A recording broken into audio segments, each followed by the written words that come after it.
the Bible in 7 passages. This is lesson number 1, passage number 1. Genesis chapter 1, verse 1.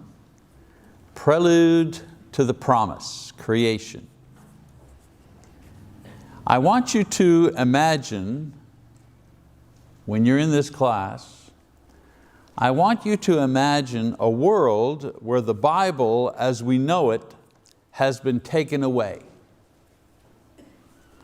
It is perhaps the year 2050 AD.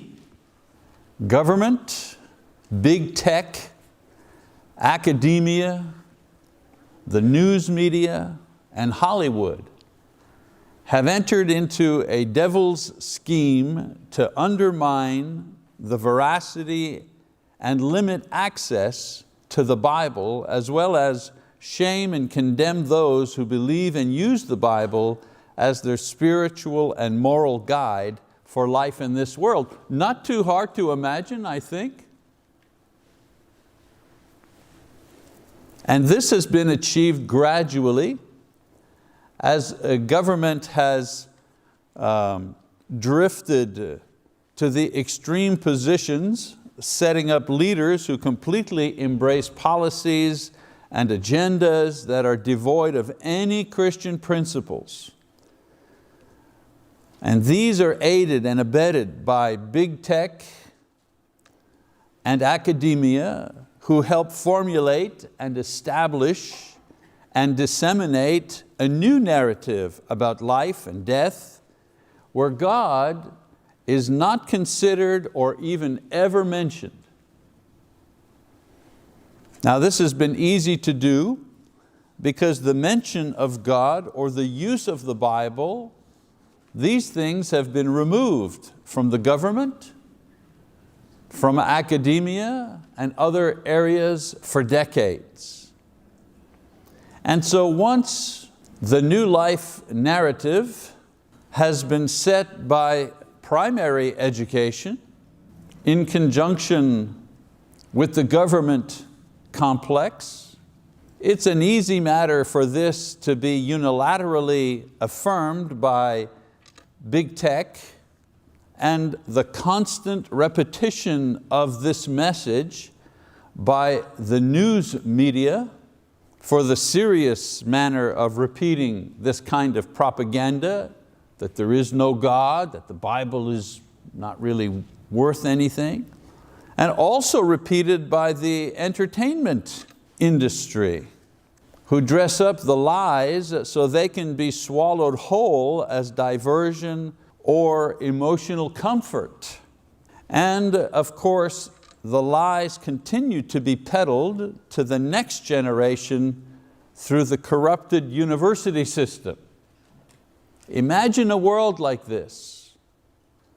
Imagine 30 years of this taking place and arriving at a period in time when interplanetary travel is common and all communication is digital, because there are no more paper books being produced, which would then be a great victory for extreme environmentalists.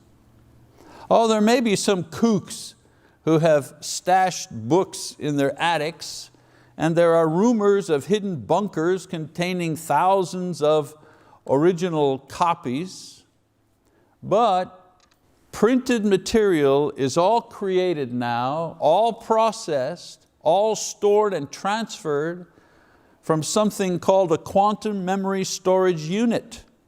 And this unit distributes digital information to a chip, which is embedded in our brains, which are capable of reading and storing and sharing with others via chip-to-chip transfer, meaning in the future we simply exchange thoughts. These data chips are also capable of displaying information that the eye sees as a hologram, and the ear can detect a sound, so that most entertainment and news and distance communication are all transferred in this way, chip to chip. Now, one curious thing, however, about this future world, in all of this wizardly communication, no Bible is archived in the QMSU, the Quantum Memory Storage Unit. There's no Bible stored in that thing. This is because it was deemed to be fanatic and dangerous to the well-being of society, and it was purged along with all other controversial material and, quote, hate speech. In this regard, the embedded chips were programmed in such a way that they would not receive or transfer or store any material that would be taken from the Bible. Now, this would be a close version of the utopian and godless world dreamed up in John Lennon's, remember John Lennon, singer, songwriter with the 20th century band called the Beatles? We used to be able to mention those, and everybody knew, but now we have to give more information for today's generation.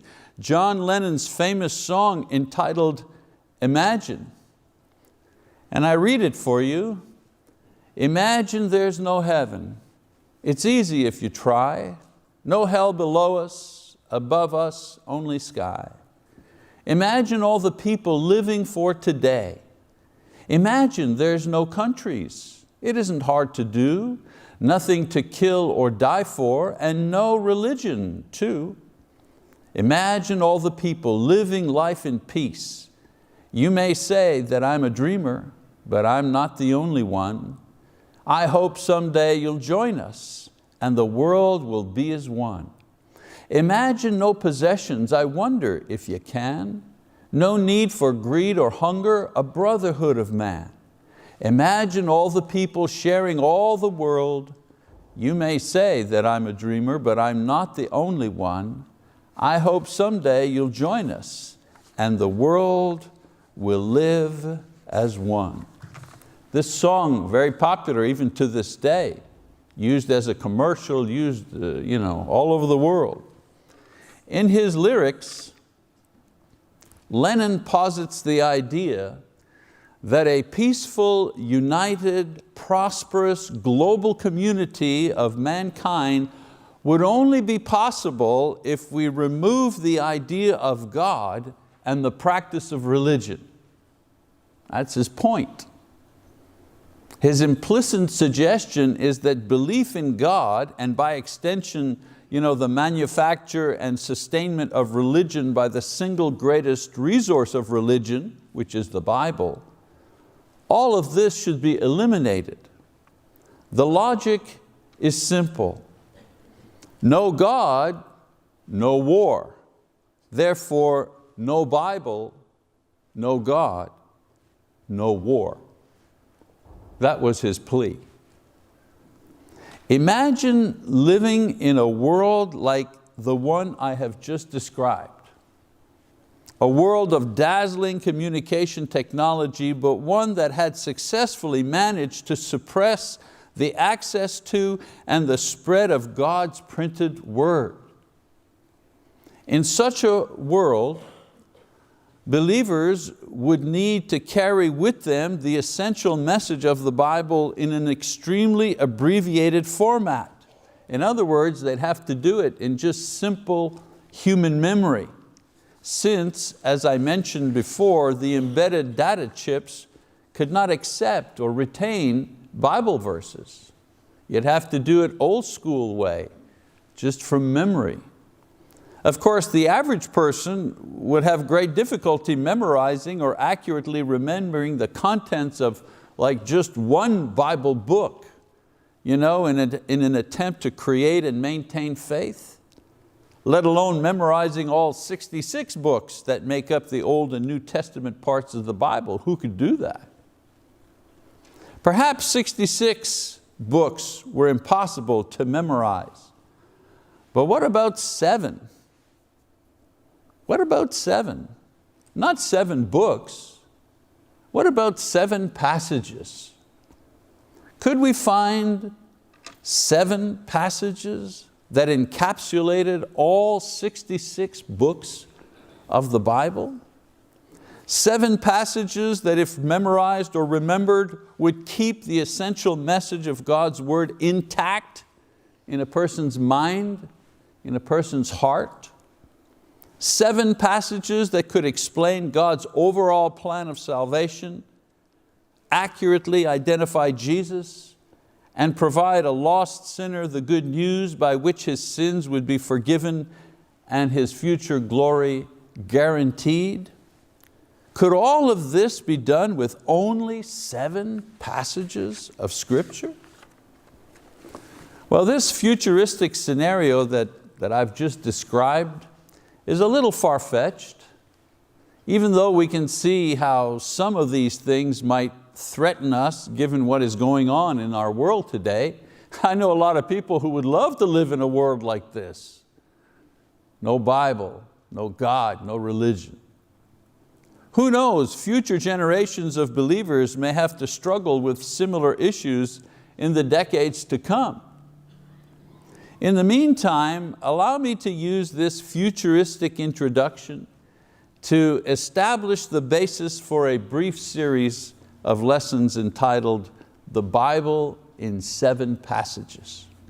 If for any reason we had to memorize key passages in order to keep the overall message of the Bible alive in our minds, these are the 7 passages that I would recommend. I'm not saying they're the only ones. I'm not saying you'd have 7 other ones, but these are the 7 that I would choose. The first of which is Genesis chapter 1, verse 1. In the beginning, God created the heavens and the earth. If Genesis is the foundational book of the Bible, then verse 1 of Genesis is the foundational verse of Genesis. The Bible is the most produced book in history. It's the most read book in history. Therefore, verse 1, where most people begin to read, even if they don't finish the Bible, is the most read verse in the Bible, in history, in the world. Henry Morris, the author of a book called The Genesis Record, says the following: if a person really believes Genesis 1 verse 1, he will not find it difficult to believe anything else recorded in the Bible. This verse does not try to prove the existence of God, it merely assumes it.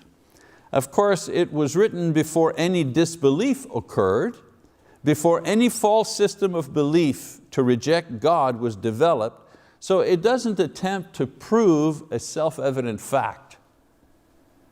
However, this verse does contain the information necessary to refute all of man's subsequent false ideas about God and about the creation. It's as if God knew what man would ultimately think up to deny God, and so in the very first verse, God preempts any possible false ideas about Himself. Here are 7 main philosophies refuted by Genesis chapter 1, verse 1. Atheism says there is no God. But Genesis 1:1 says that God is the one who created the heavens and the earth. Pantheism says that everything is God. The trees are God, the rivers are God, the stars are God.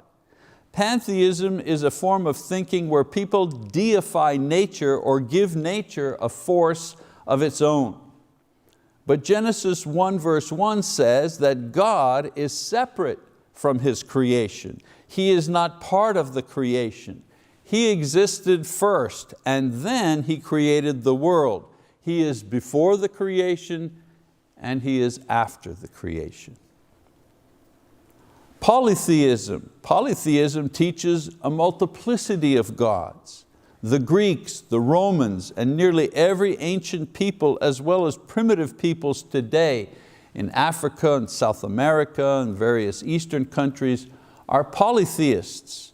And yet Genesis 1 verse 1 says that only one God created all things, not many gods.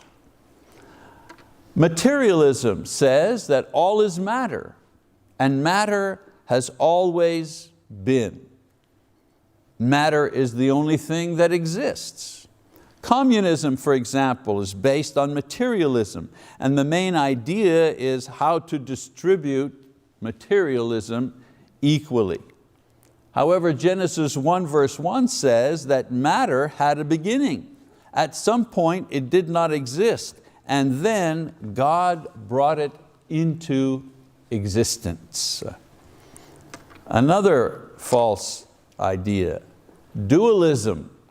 Dualism is an ancient idea developed into different systems by Plato, the philosopher, and later on the French philosopher Descartes. Basically it says that there are two powers at work in the universe, good and evil. And the interaction of these two is responsible for all that we see. Hinduism, for example, explains the beginning of the world as an interaction of these two powers, good and evil.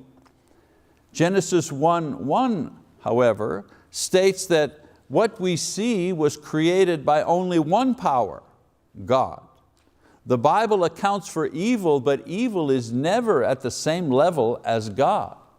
There is only one supreme power at work according to Genesis, and it was manifested at the very beginning. Another false idea, humanism.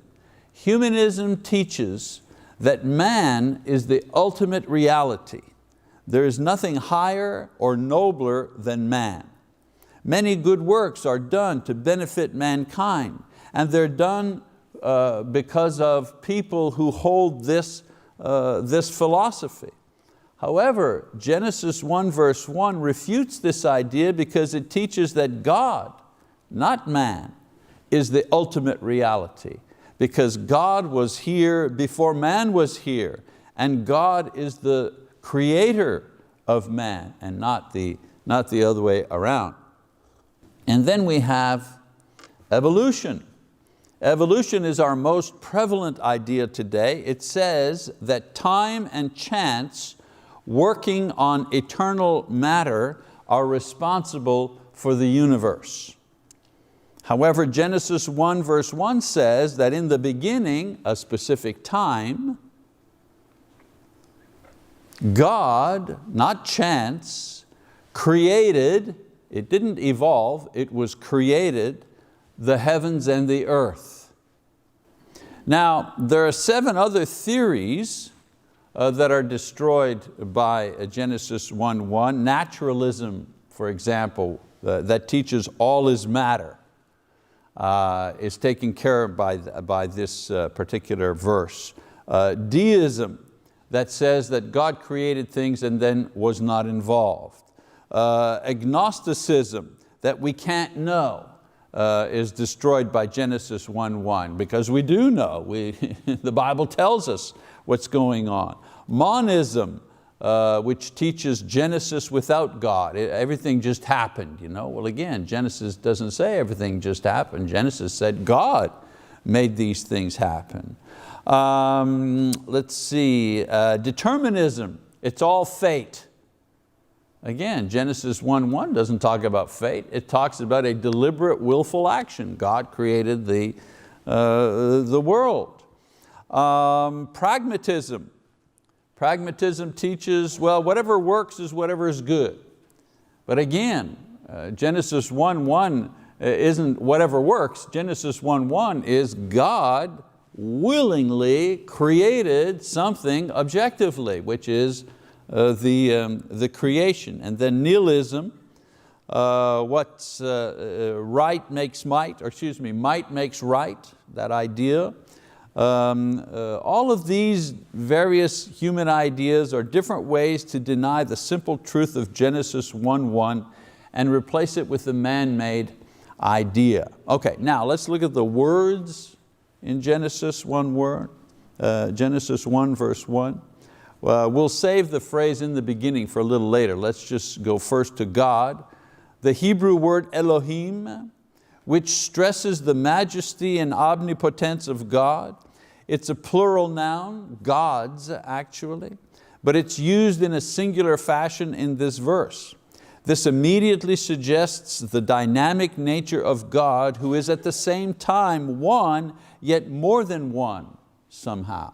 People say, where do you get this idea of the Trinity? You know, the Trinity, the word Trinity, it doesn't appear in the Bible. Well, that's correct. The word Trinity doesn't appear in the Bible, but the word Elohim appears in the Bible, and that's God's, not in the singular. So we learn about the nature, the dynamic nature of God by studying what the Bible says about Him. The word created refers to the unique work of God, never used in reference to humans. In the Bible, humans never create anything.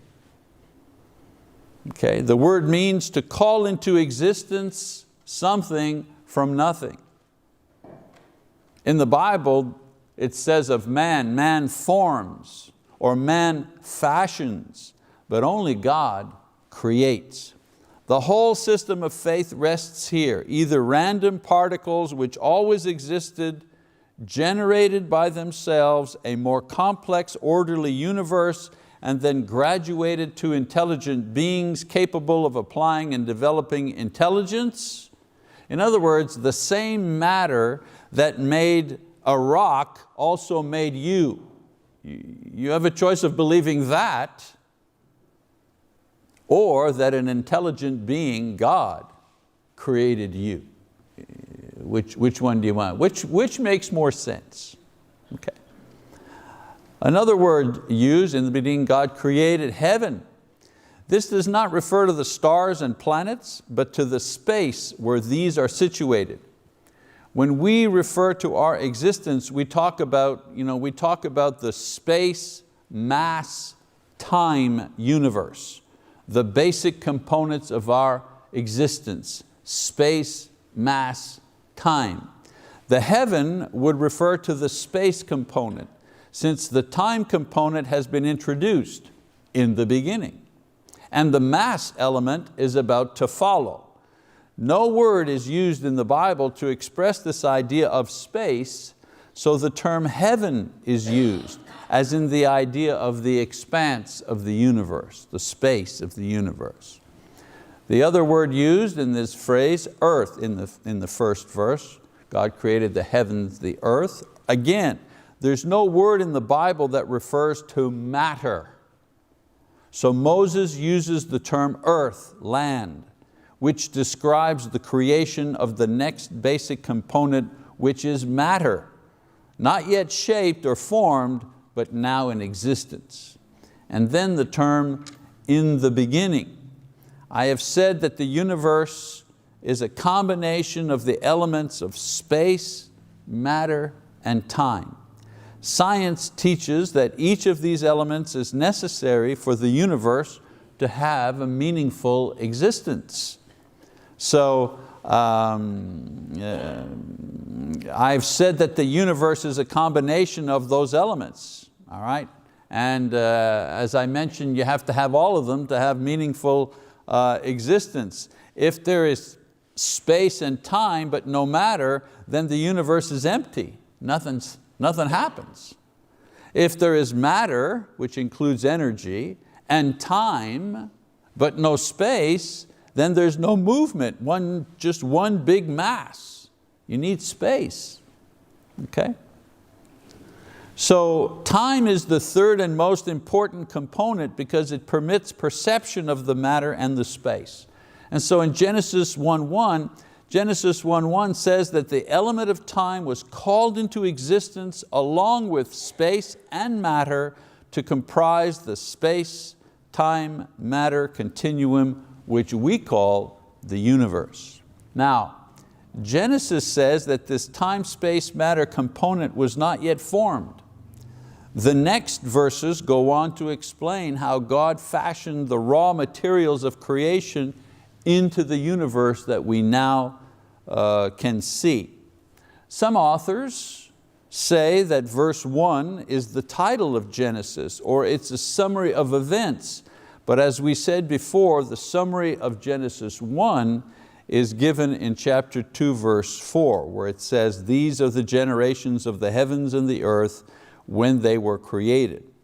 Also, all the other sections of Genesis have no titles, only these summary statements showing the end of a particular generation. So therefore, all this to say, the first act of the first day of creation was the bringing forth of the building blocks of the universe, the time, space, matter universe.